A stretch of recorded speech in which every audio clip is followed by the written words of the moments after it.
السلام علیکم ورحمۃ اللہ۔ الحمد للہ، العزت للہ والعظمت للہ، ان اللہ علی کل شیء قدیر، ان اللہ علیم بذات الصدور، اللہم صل علی محمد وعلی آل محمد۔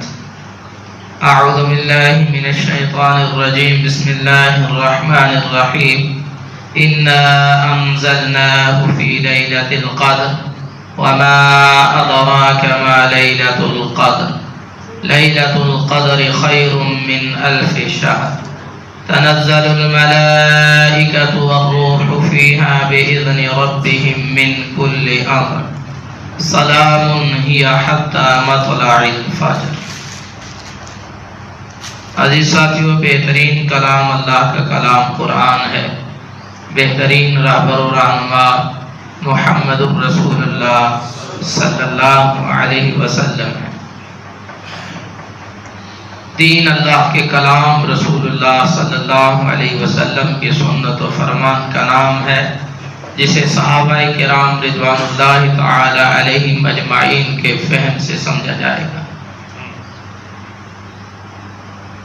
اللہ فرماتے ہیں انا انزلناہ فی لیلۃ القدر، بے شک ہم نے اس کو نازل کیا ہے لیلۃ القدر میں، قدر والی رات میں۔ قدر کو دو معنوں میں تقسیم کیا گیا ہے، ایک معنی تقدیر کے معنوں میں لیا گیا ہے، قدر یقدر تقدیرا۔ تقدیر کے معنی میں لیا جائے تو گویا یہ وہ رات ہے جس رات میں ہر انسان، جانور، چرند پرند، ہواؤں، فضاؤں، درختوں کے حوالے سے فیصلہ ہوتا ہے، کون کب کٹے گا، کب کس کا پتا گرے گا، کب ہوائیں کس رخ پہ چلیں گی، کب بادل کس فضا میں پہنچیں گے، کب آسمان سے بارش برسے گی، ریت کے ذروں کو ہوا اٹھا کے کہاں لے جائے گی، کہاں پھینکے گی، انسان کب مرے گا، کیا کھائے گا، کب کھائے گا، کیا پیے گا، اس سارے معاملات کا فیصلہ اس رات ہوتا ہے۔ ایک معنی یہ لیا گیا ہے، انسان کو نہیں پتا وہ اپنے بال کب کٹوائے گا، لیکن اللہ جانتا ہے۔ دوسرا معنی کیا گیا عظمت والی، اور یہاں سامنے نظر آتا ہے یہاں سے مراد عظمت ہے، کیونکہ دوسرے معنی میں بھی اس کو استعمال کیا گیا۔ بعض لوگ یہ سمجھتے ہیں جو شب برات گزرتی ہے، جسے شب برات کہا جاتا ہے، اسے لوگ شب قدر بھی کہتے ہیں ہمارے عرف میں، کہ اس رات فیصلے ہوتے ہیں، عبادت کی جاتی ہے، تو یہ لوگوں کی خام خیالی ہے، یہ لوگوں کی جہالت ہے اللہ کے کلام سے، رسول اللہ صلی اللہ علیہ وسلم کی سنت سے۔ کوئی وہ کمال کی رات نہیں، اس کی کوئی حیثیت نہ اللہ کے قرآن نے بیان کی ہے، نہ رسول اللہ نے بیان کی ہے، بلکہ وہ خوب سے باطن اپنے دل میں خباثت رکھنے والے لوگوں نے اس کو ایجاد کیا ہے، جن کے دل خباثت سے بھرے ہوئے ہیں۔ اور سچی بات ہے کہ جس دل میں شرک کا بسیرا ہوتا ہے، جو شرک، جو بدعت سے مطمئن ہونے والا دل ہوتا ہے، وہ خبیث دل ہوتا ہے، طیب نہیں ہوتا، پاکیزہ نہیں ہوتا۔ تو قدر عظمت کے معنوں میں لیا گیا ہے فی لیلۃ القدر۔ یاد رکھیے یہی وہ رات ہے جس رات امر کے فیصلے ہوتے ہیں، فیہا یفرق کل امر حکیم۔ وما ادراک ما لیلۃ القدر، تمہیں نہیں پتا یہ قدر والی رات کیا ہے، یہ عظمت والی رات کیا ہے، یہ تقدیر والی رات کیا ہے، تمہیں نہیں پتا، تم اس کا ادراک کر ہی نہیں سکتے۔ اس کا ادراک وہی کرتا ہے، اسے وہی جانتا ہے، وہی پہچانتا ہے جس نے اس رات کو تخلیق کیا ہے، جو اس رات کا خالق ہے۔ اللہ اکبر۔ خطبے کے دوران نبی رحمت صلی اللہ علیہ وسلم نے فرمایا اگر تم نے کسی کو یہ کہا خاموش ہو جاؤ ہاتھ کے اشارے تک بھی، تو آپ نے لغو کام کیا ہے، بےہودہ کام کیا ہے۔ لہذا بےہودہ کام نہ کیے جائیں، بعد میں فیصلے کام کر لیں، حقیر نہ سمجھو۔ اللہ جانتا ہے جب دنیا کے کسی آدمی کی کوئی بات کسی سے کر رہا ہو تو دوسرا توجہ سے نہ سنے تو انسان کو بڑا غصہ آتا ہے۔ کوئی انسان اپنے باپ کا واقعہ کسی کو سنا رہا ہو، اپنے بھائی کا واقعہ، اپنا واقعہ، اور سامنے والا توجہ نہ کرے تو انسان کو غصہ آتا ہے۔ جب تمہیں اللہ کی باتیں سنائی دے رہی ہیں، سنائی جا رہی ہیں، اور تم کیا کر رہے ہو، یہ نہ کیا کرو، پھر دیکھ لو میرے ہاتھ میں سوٹا بڑا موٹا ہے، میں اتر آؤں گا پھر۔ وَمَا أَدْرَاكَ مَا لَيْلَةُ الْقَدْرِ، تم نہیں جانتے یہ قدر والی رات کیا ہے، جانتے ہوتے تو تم بستروں پر سے گزار دیتے، سونا تمہارا حق ہے، سو تھوڑا سو لو۔ لیلۃ القدر خیر من الف شہر، 1000 مہینے سے بہتر یہ رات ہے، 1000 مہینے سے بہتر۔ کیا مطلب؟ ایک طرف 1000 مہینے ہوں، ان کے دن و رات ہوں، ایک طرف یہ اکیلی رات ہوں، تو اس رات کو کرنا کیا ہے؟ اللہ کے ذکر میں گزارنی ہے۔ ائمہ حرم نے لوگوں کو مشورہ دیا کہ اس رات میں کچھ صدقہ کیا کرو، اس رات میں کوئی اچھی بات کسی کو بتایا کرو، اس رات میں اللہ کا ذکر کرو، وہ بڑھ چڑھ جاتا ہے۔ اچھا مشورہ ہے ان کا، لیکن یاد رکھیے نیت لے کر جو درست نکلتا ہے وہ جب بھی جہاں بھی جیسے بھی ہو عمل کرنے والا ہے، اللہ اسے اجر سے نوازتے ہیں، اور کئی گنا اللہ اجر دیتے ہیں اپنے بندے کو، بشرطے کہ انسان جب زندگی جی رہا ہے تو اسے قبر میں جانے والی زندگی یاد رہے کہ قبر میں چلا جاؤں گا پھر کیا ہوگا، ساری بڑی بڑی سلطنتیں، سارے رشتہ دار، سارے تعلق دار، کوئی کام نہیں آئے گا، تنہا قبر میں پھر کیا کام آئے گا؟ تو انسان تب اللہ کی طرف رجوع کرتا ہے، کیونکہ انسان اپنے دوستوں میں، اپنے گھر والوں میں، اپنے کاروباروں میں، اپنی تجارتوں میں وہ تھوڑا بھول جاتا ہے اپنی آخرت کے تصور کو۔ اس لیے قرآن نے آخرت کی یاد دہانی پر بڑا زور دیا ہے کہ یہ زندگی سب کچھ نہیں ہے، یہ زندگی سب کچھ نہیں ہے جسے تو سب کچھ سمجھ بیٹھا ہے، آنے والی زندگی وہ سب کچھ ہے۔ تو فرمایا یہ 1000 مہینے سے بھی بہتر ہے۔ ہوتا کیا ہے؟ تنزل الملائکہ، اس میں فرشتے اترتے ہیں، والروح، اور جبریل بھی اترتا ہے۔ یہ وہ فرشتہ ہے جو انبیاء کے لیے آتا تھا، انبیاء پر اللہ کا کلام اتارتا تھا، اللہ کے پیغامات انبیاء کی طرف لاتا تھا، یہ وہ جبریل ہے، یہ بھی اترتا ہے۔ فیہا بإذن ربہم، اس رات میں اپنے رب کے اذن سے، اپنے رب کے حکم سے یہ اترتا ہے۔ من کل امر، ہر معاملے کے لیے، ہر معاملے کے لیے۔ لوگوں، ہمارا ذہن نہیں سوچ سکتا دنیا میں کتنے معاملے ہیں، مخلوقات ہیں، ان کے معاملات ہیں، ہم نہیں جانتے، لیکن ہر معاملے کے لیے اترتے ہیں۔ سلام، سلامتی والی ہے یہ رات، ہی حتی مطلع الفجر، یہاں تک کہ فجر طلوع ہو جائے۔ اس رات میں قرآن کو نازل کیا گیا، رات کی عزت سمجھی، اس رات میں قرآن کو نازل کیا گیا۔ اب پتہ چلا یہ قرآن کیا ہے؟ شہر رمضان الذی انزل فیہ القرآن، رمضان کے مہینے میں اس قرآن کو نازل کیا گیا ہے۔ اور اللہ جانتا ہے ہم اخبار جتنی دلچسپی سے پڑھتے ہیں اتنی دلچسپی سے قرآن نہیں پڑھتے، ہم جتنی دلچسپی سے خبریں سنتے ہیں قرآن نہیں سنتے، دلچسپی یہ نہیں ہے ہماری قرآن کے ساتھ۔ اور یہ قرآن وہ کتاب ہے، وہ واحد کتاب ہے مسلمانوں، جو ہمیں دنیا کی بہتری بھی بتاتی ہے اور آخرت کی کامیابی کے راستے بھی سلجھاتی ہے ہمارے لیے۔ دنیا کا کوئی آپ کتاب، کوئی پروگرام، کوئی آپ مسئلہ لے لیں، وہ آپ کی دنیا سنوارنے کی بات تو کرے گا، آخرت کی بات سنوارنے کی وہ اللہ کا کلام کرے گا، وہ رسول اللہ صلی اللہ علیہ وسلم کی حیات گرامی سے آپ کو پتہ چلے گا۔ تو اس قرآن کی طرف آئیے، اس قرآن کو سمجھیے۔ ان 10 راتوں میں بیٹھ کر آپ فیصلہ کر لیں میں نے 10 صورتیں پڑھنی ہیں، لیکن پہچان کے پڑھنی ہے، جان کے پڑھنی ہے، جان کے جیو، اپنی نسلوں کو اس کا تعارف کرواؤ، اس کو پہچان کرواؤ، وگرنہ فتنے بہت زیادہ عروج پذیر ہیں، آپ کے ملک میں بھی ہیں، لیکن چونکہ آپ کے ملک پر اسلامیوں کا غلبہ ہے اور وہ فتنے دبے ہوئے ہیں، جب وہ فتنے یہاں سے باہر یورپ ممالک میں جاتے ہیں پھر ابھرتے ہیں۔ ایک فتنہ آپ کے علاقے میں آیا، میرا جسم میری مرضی، یہ بہت بڑا فتنہ ہے، اس کے پیچھے بہت بڑی لابی ہے۔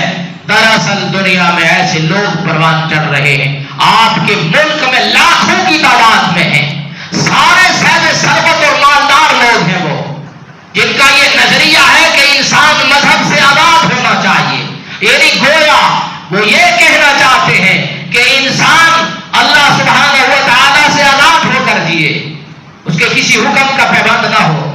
تو یاد رکھیے پھر ان ظالموں نے کوشش یہ کی ہے کہ اللہ کے کلام پر اعتراض کیا جائے، اللہ کے قرآن کے مفہوم بدلے جائیں، اللہ کے قرآن کی تفسیر و تبیین کو بدلا جائے، اور ان لوگوں نے پھر حدیث پر حملہ کر دیا۔ یہ حدیث کسی کام کی نہیں ہے، آپ کے ملک میں بیٹھے یہ قرآن کے خلاف ہے، اور کچھ ایسے مفسر یہاں سے چلے گئے دنیا سے اللہ کی طرف، جنہوں نے تو یہاں تک کہہ دیا ہے قرآن کے اندر موجود معجزات کی تعویلیں کر دی ہیں، بدل ڈالا ان کو، بڑے بڑے نام ہیں۔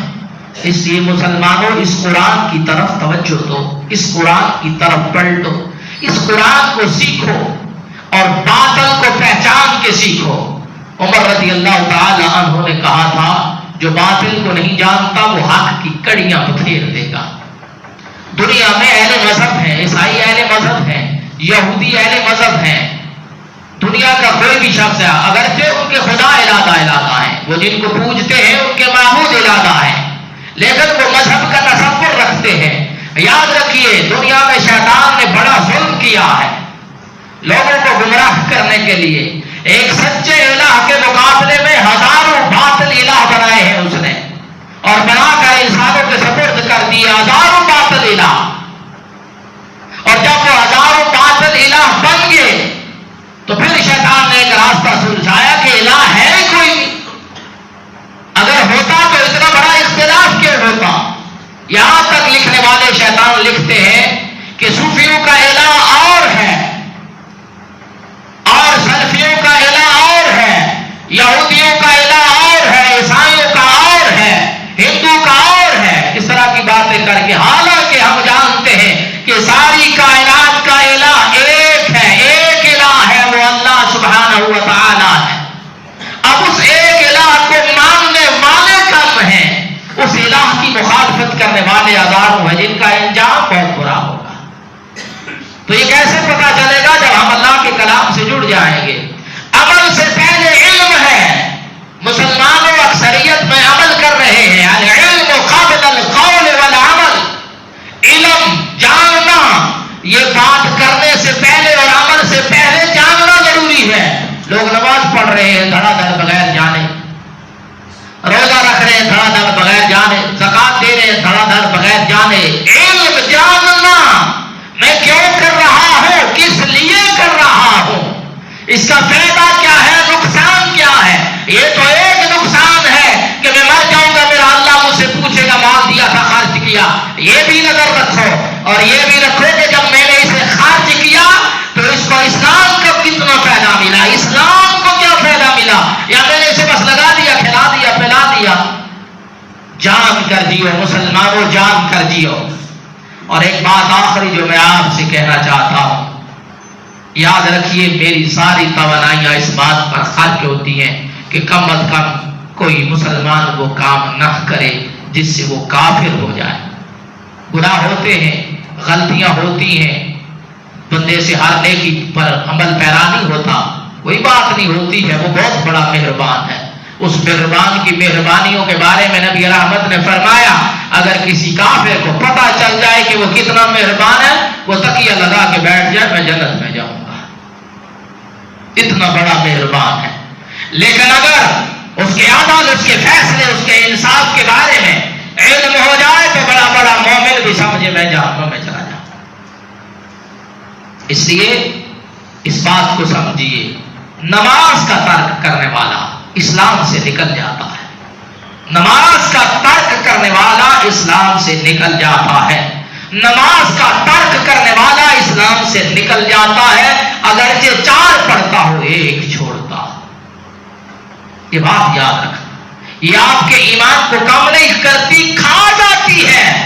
جس نماز کو آپ ترک کر دیتے ہیں وہ آپ کے ایمان کو کھا جاتی ہے، ختم کر جاتی ہے. اور جس کو آپ ادا کرتے ہیں وہ آپ کے ایمان کو بڑھا دیتی ہے. ایمان کی سلامتی کے لیے نماز ضروری ہے. اور دوسری بات، ایمان کی سلامتی کے لیے شرک سے بچنا ضروری ہے. ایمان کی سلامتی کے لیے شرک سے بچنا ضروری ہے.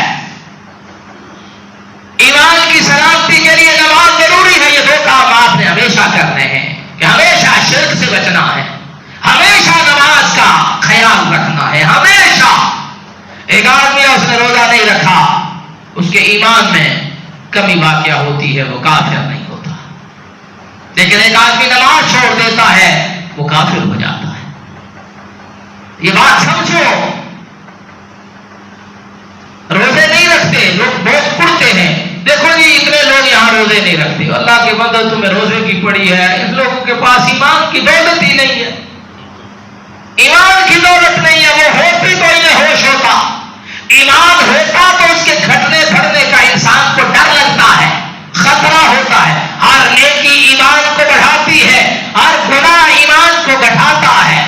اور گناہ کے بعد استغفار ایمان کو کئی گنا بڑھا دیتا ہے. اللہ سے تعلق نہ توڑیے، اللہ سے تعلق نہ توڑیے. گناہ ہو گیا، غلطی ہو گئی، ہونے دو. اللہ سے نہ ٹوٹو، اللہ سے تعلق نہ توڑو.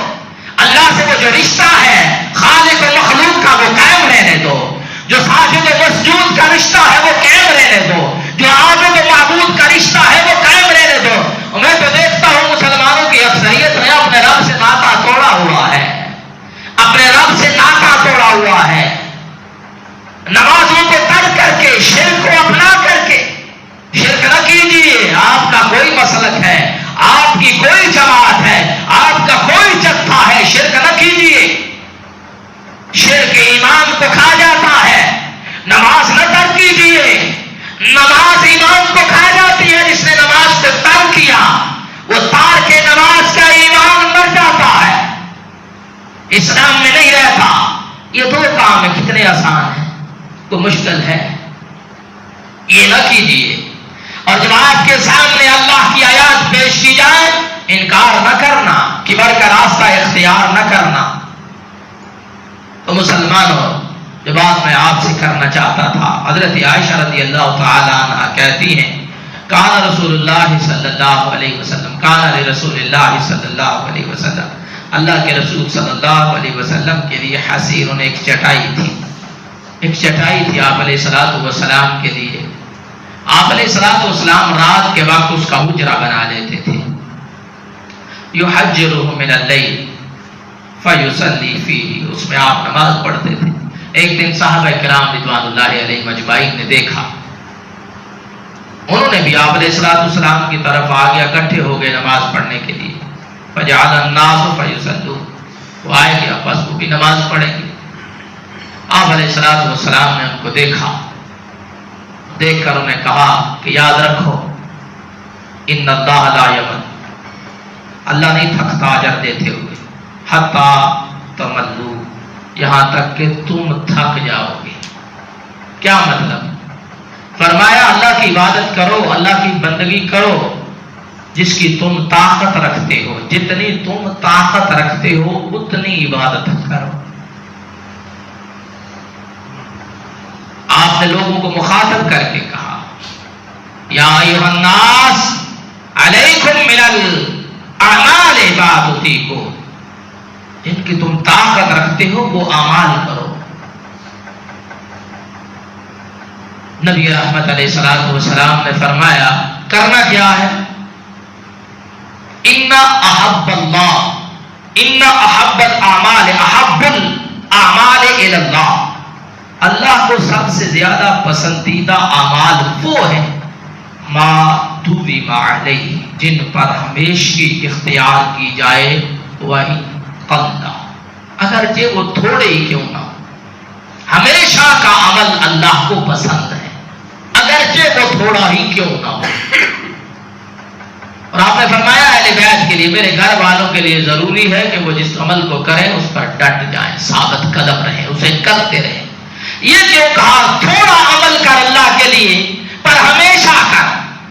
یہ اللہ کو بہت محبوب ہے۔ وجہ عمل تھوڑا ہو، روزانہ کی بنیاد پر ہو تو انسان کا تعلق روزانہ اللہ سے قائم رہتا ہے۔ یعنی گویا تو اللہ سے اپنے تعلق کو قائم رکھ، یہ بات اللہ کو پسند ہے۔ یہ نہ ہو کہ ایک ہفتے تمہیں اتنا گہرا تعلق قائم کیا، اگلے ہفتے پتہ ہی کوئی نہیں،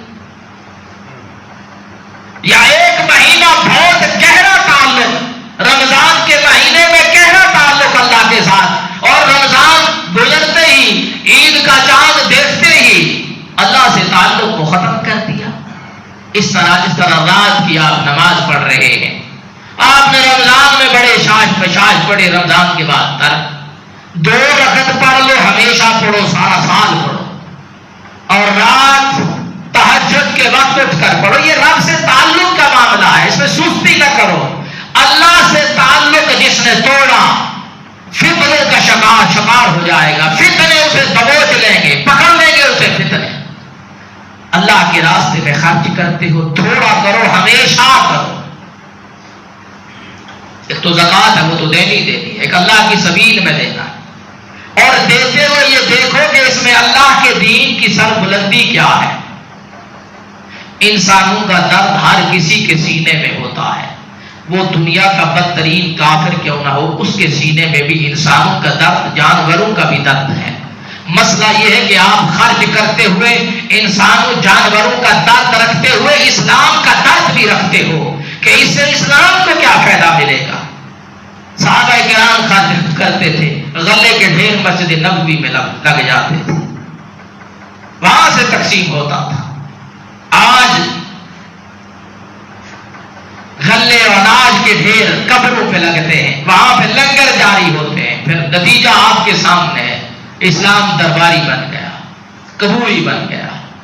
ایک اللہ سے کٹ کر لو، ہزاروں قبر والوں سے جا ملے۔ اس لیے مسلمانوں تھوڑا عمل کرو، تھوڑا عمل کرو، ہمیشہ کرو، ہمیشہ ہمیشگی اختیار کرو، صبح شام ذکر کرو، تھوڑا کر لو، ہمیشہ کرو۔ تسبیحات نماز کے بعد 33 بار نہیں پڑھ سکتے، 10 بار پڑھو، ہمیشہ پڑھو، ہمیشگی کو اختیار کرو، اللہ سے ہمیشہ جڑے رہو۔ یہ نہ ہو ساری رات جاگتے ہوئے فجر پڑھ رہا ہے، انسان سو رہا ہے، حشاش بشاش جب تک ہو تب تک عبادت کرو، نیند کا غلبہ آ جائے سو جاؤ، چاہے رات ہے سو جاؤ، پھر بیدار ہوگا حشاش بشاش حالت میں، شوق کے ساتھ، رغبت کے ساتھ، بیداری کے ساتھ آپ ایک کونے پر بیٹھ کر اگر سبحان اللہ بھی کہیں گے تو بہت بڑا اجر پائیں گے۔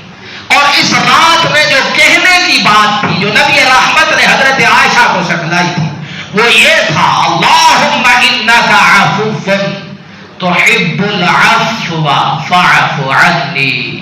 یہ یاد کر لے، یہی جملے پڑھے، اللہ تو بخشنے والا ہے، تو معافی کو پسند کرنے والا ہے، بس مجھے معاف فرما دے، مجھ پر رحم فرما، اور اپنی غلطیوں کو، اپنے گناہوں کو، اپنی خطاؤں کو بھولنا نہیں، اس کے بارے میں استغفار کرتے رہو، اپنی غلطیوں کو یاد کر کر کے روتے رہو۔ تو گویا اللہ کہتا ہے میرا بندہ جانتا ہے اسے کوئی پکڑنے والا ہے، میرا بندہ سمجھتا ہے کوئی ہے جو اس پر گرفت کر سکتا ہے، تو اللہ سبحانہ و تعالی خوش ہوتے ہیں۔ اس لیے استغفار، بخشش کو طلب کرتے رہنا، اور ہمیشہ ہمیشہ ہمیشگی اختیار کرو، تھوڑا عمل کرو، ہمیشہ کرو، تھوڑا اپنے رب سے تعلق رکھتے ہو، ہمیشہ کا رکھو۔ یہ نہیں کہ ایک رمضان آیا تو بڑا گہرے تعلق قائم کر لیے، رمضان جاتے ہی تعلق اللہ سے ٹوٹ گیا، ایسا نہیں۔ اللہ سبحانہ و تعالیٰ اپنی ذات کے ساتھ گہرا تعلق قائم کرنے کی توفیق عطا فرمائے۔ اللہ سبحانہ و تعالیٰ یہ جو سلامتی والی رات ہے، یہ جو لیلۃ القدر ہے، اس کو پہچاننے کی توفیق عطا فرمائے، اور اس کے اندر جو خیر و برکت، جو سلامتی ہے، وہ ہمیں سمیٹنے کی توفیق عطا فرمائے۔ ضروری نہیں کہ آپ پاک راتوں کو ہی قیام کریں، اور ضروری یہ بھی نہیں کہ آپ یہ دیکھیں جی یہ آخری اشرا ہے، اس پر محنت کیجئے، دن کے وقت بھی رات کے وقت بھی محنت کیجئے، اپنی گناہوں کو سامنے رکھ کر اللہ سے معافی مانگتے رہیے، اللہ سبحانہ و تعالیٰ سے دعا کرتے رہیے کہ جن کی تلافی دنیا میں ہو سکتی ہے، اللہ ان کی تلافی کا موقع فراہم کرے، اللہ ان کی تلافی کرنے کی توفیق عطا فرمائے۔ سبحانک اللہم و بحمدک، اشہد ان لا الہ الا انت، استغفرک و اتوب الیک۔